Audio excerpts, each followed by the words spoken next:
I awoke early in the morning. I believe it was between the hours of 5 and 6. My wife wanted us to get a head start and leave the cabin before the weekend traffic. I can never sleep when I have a stressful itinerary, so I walked downstairs to use the bathroom and get ready for the day.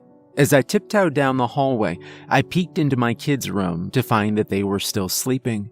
The stairway leading to the ground floor was too dim to see in, barely illuminated by the still rising sun.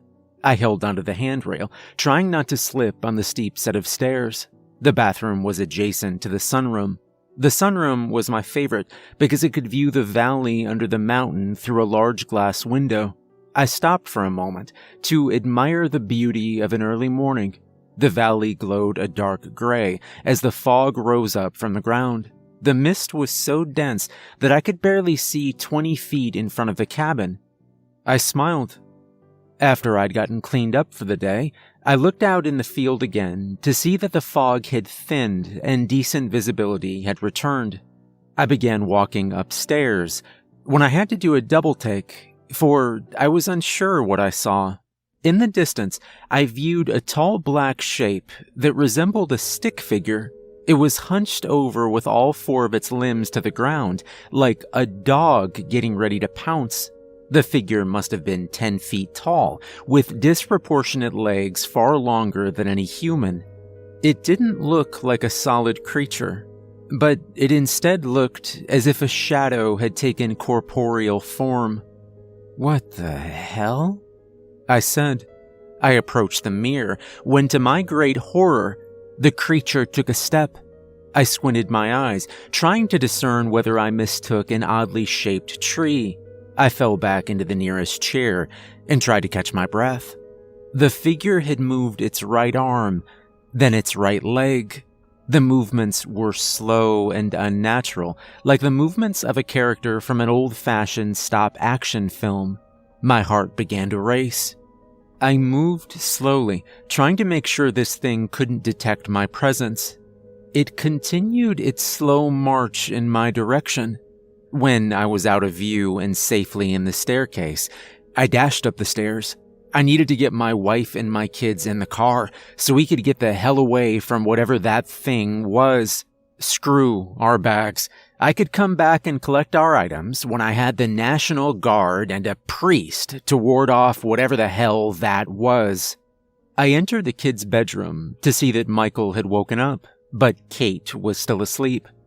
"Michael," I said, "I need you to wake your sister up and get dressed. I'll be back in a minute to get you 2 out the door." He hopped out of bed.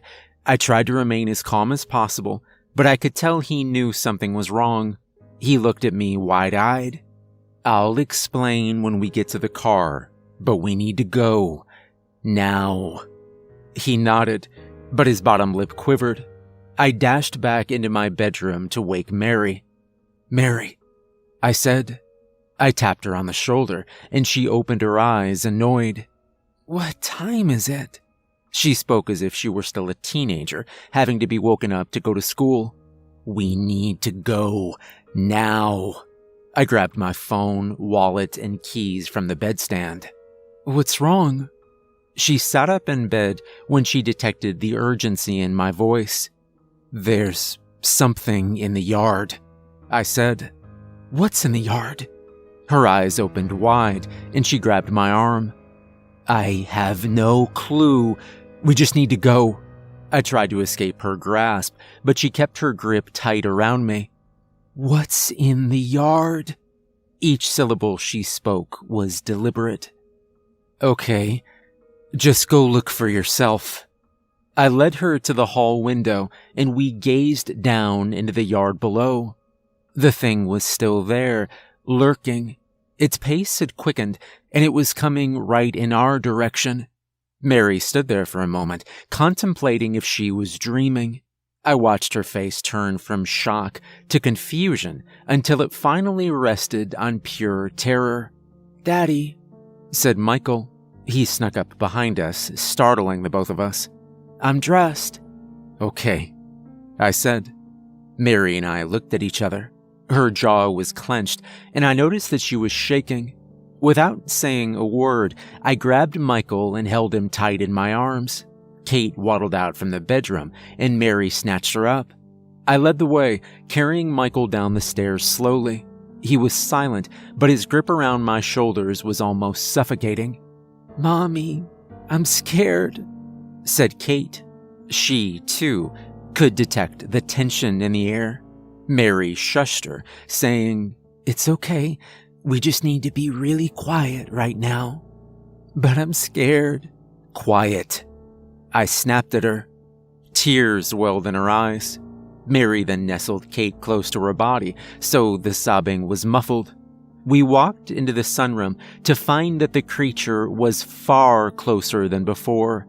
It had now found a steady pace. It was approaching at a moderate speed, but still too fast for my comfort. "Mary," I said, "I'm gonna run out and start the car. I will drive as fast as I can to the door. You get the kids, throw them in the back, and hop in." She nodded slowly, not letting her gaze leave the approaching creature. I dropped Michael on the ground and had him stand next to Mary. "Keep your eyes closed," I said. Michael shut his eyes tight and nodded. Kate continued to cry, and I saw a tear fall from Michael's eye. I opened the front door and looked down the hill. The car was about 50 feet away from me. With my keys in hand, I started my run to the car. It was then the creature stopped. It stood there for a moment as I ran full speed. It then rose onto its hind legs and stood tall like a human. It reached its arms out behind it and arched backward. Suddenly, I felt a vibration so intense I fell to the ground. I heard something faintly, but it was too deep, and my eardrums could barely make it out. It sounded metallic, like a brass instrument being listened to by somebody underwater. I rose to my feet and kept running. For a moment, everything became a blur, but I suddenly found myself behind the wheel. I opened the automatic doors of the minivan and drove. I noticed that the creature was no longer standing on its hind legs, but was crouched like an Olympic runner preparing for a sprint. I gulped. Mary was waiting with the kids outside as I pulled up to the cabin. She threw them in the back without buckling them in, and then jumped in the front. "What are you waiting for? Go!" She held onto the armrest as I reversed the car and turned around. As we turned around to face it, it confronted us head-on. I stepped on the gas, and it charged at us. We drove down the old rural driveway as fast as we could. The creature, at full speed, ran like a horse would in slow motion. It almost floated as it ran, giving the impression that it was as light as a cloud. Mary let out a scream as Kate continued to bawl in the back seat. I kept my eyes on the road, knowing it would do no good for me to continue to watch as we were stalked by the creature. My family's screaming continued, then turned to a sob, then silence. We'd made it to the main road when I finally dared to look in the rearview window. "It's gone," I said. Nobody responded. Everyone's eyes were red. We drove to a nearby diner on the main road, feeling relieved to finally have human contact other than ourselves. We ate in silence and barely spoke until we arrived home. When I got home, I called the property manager to explain why we hadn't packed up our things. I couldn't explain what that thing was if I tried.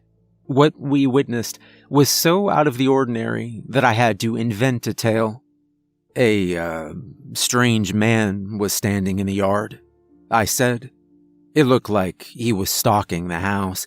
We had no phone service, so we all got in the car and we drove as fast as possible. The property manager understood, but explained that we could have called the police on the in-house landline. I said we were too terrified to think of that.